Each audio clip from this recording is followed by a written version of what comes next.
So, ang gagawin ko, coach, yung pinaka mataas niya, ahabulin ko siya dito? Hindi. Or ito lang? Ito lang. Ito lang. Tapos ito, straight.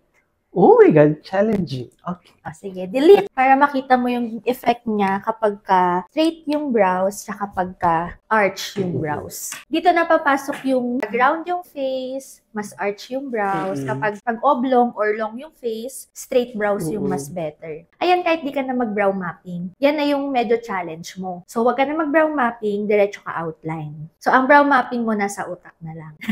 Na-stress na lang. Para medyo nasasanay ka na. Di ba kanina nasanay ka na nga na outline tas fill in? So, ito yung freestyle tawag. Yes. Charot. Oo. Pero totoo naman. Pag, ang tawag doon, coach, yung High arch? high arch, pwede ko siyang exaggerate? Yes. Or Literal na mataas naman na to eh. So, pwede mo to siyang sundan na lang. Ito yung kailangan mong challenge. Kailangan straight brows talaga siya. Paano ko siya straight? Yes. May mga tao na mahirap talaga. Kunyari yung kilay mo, gagawin mo yung high arch, hindi mo yan magagawang high arch. Kasi makapal siya. Not unless tatakpan mo yung buhok. Kaya mo yan, nagawa mo yan kanina eh. Tsayin mo yung product mo ha. Kapal ha. Gusto ko yung galing siya sa product control, tapos nakalimutan niya yung product control niya. Yon. So, babawasan mo na lang yan or lilinisin mo sa ilalim.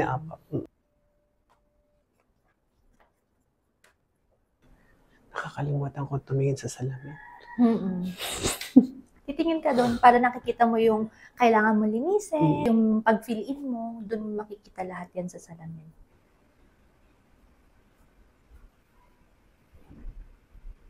Di ba masyado makapal, coach? Medyo babawasan mo siya dito kasi mas heavy. Para tapos mas pa lalo ganun, yung parallel mo. So, masyado kasing nakalalim dito yung pinaka-outline mo. So, eto, babawasan mo pa ganun.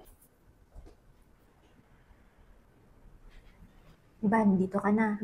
Idiretso mo lang ganun. Okay. I-cut mo na yan dyan. Konti pa. May ininipis pa yan. Daanan mo sa concealer. Konti pa, coach? Konti pa. May ininipis pa yan dito. Para kitang-kita yung pagka-high arch niya. Huwag ka matakot sa concealer. I-define mo lang to part na to. Para mas medyo curve siya dyan. Di ba sumobra, coach? Okay lang. Kasi nga, di ba nga, high arch nga. Okay. Ito naman, kinakabahan din. Pero iayos mo. Kasi masyado siyang pa-triangle. Oo. Pero okay lang. Kasi high arch tayo. Huwag kang matakot. Yan! Better! Okay na. O, sige, dito ka sa straight brows. So, ito, coach, dapat straight siya. So, kung kanina, di ba, kailangan natin i-lift to, ganyan. Dito, hindi. Diretso yan. Tapos, tsaka ka magka-curve. Okay.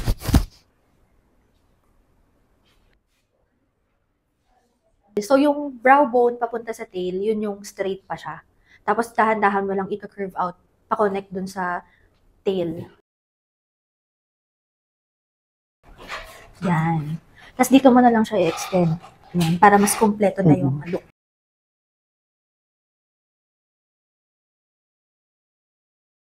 Yan. Extend mo pa ito konti. Tapos, extend mo lang to. Adjust mo pang konti. So, unahin mo siya sa ilalim. I-extend. Yan. Sige, try mo na siyang linisin sa ilalim. So, dapat yung straight niya. Unahin mo siya dito sa may ilalim. Para manipisan mo na natin siya para makita mo yung straight. Para pwede pa natin siya extend kasi medyo nabibitin pa ako. Pero straight naman na siya. So, dalawa kasi yung straight. Isang straight na as in straight. May isa namang straight na parang naka-lift. So, yan yung sa'yo, straight lang na diretso. So, kailangan pa natin siyang check kung pwede pa natin siyang i-extend pa ganun. Kasi pag nag-brow mapping ka, for sure, bitin siya. Ba't kayo nagbubulungan? Para kang... Relax lang. Kaya namin to ni Josh kahit nandiyan kayo.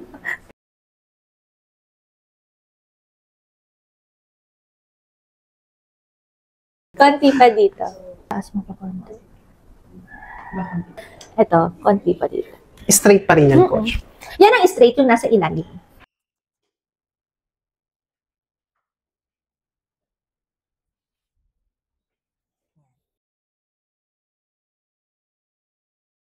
Yan.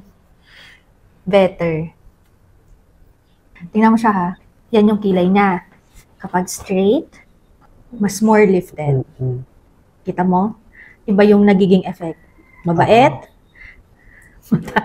Parang mas maganda ka sa mataray. Kasi hindi siya pwede mag-straight brows talaga. Oo. Arch talaga yung Mm. ano niya. Kasi coach, dahil sa, Dito. yung, So, mas nag-wide oo. yung face niya. Compare kapag dito, mas more lifted. Hindi napapansin yung cheekbone. Oo nga, no? Medyo mas nagmumukha siyang flat kasi nagli-lift siya. Lalo na kapag may base makeup. So, parang yung dito niya, hindi masyadong halata. May illusion na nakalift na Tama, talaga siya diretso. Tama. Unlike dito, pag ganun yung kilay. So, ang Literal nangyayari, na nakikita talaga yes, siya. literal na nakikita. Mas kita yung cheekbone na dito. So, hindi nawawala yung attention dun sa cheekbone compare dito. Ang galing mo, coach. Ano ka ba? Oo. Ikaw nga gumawa niyan. Oo. Nagbigay lang ako instruction. Galing. O, diba? Tama. O, ayan.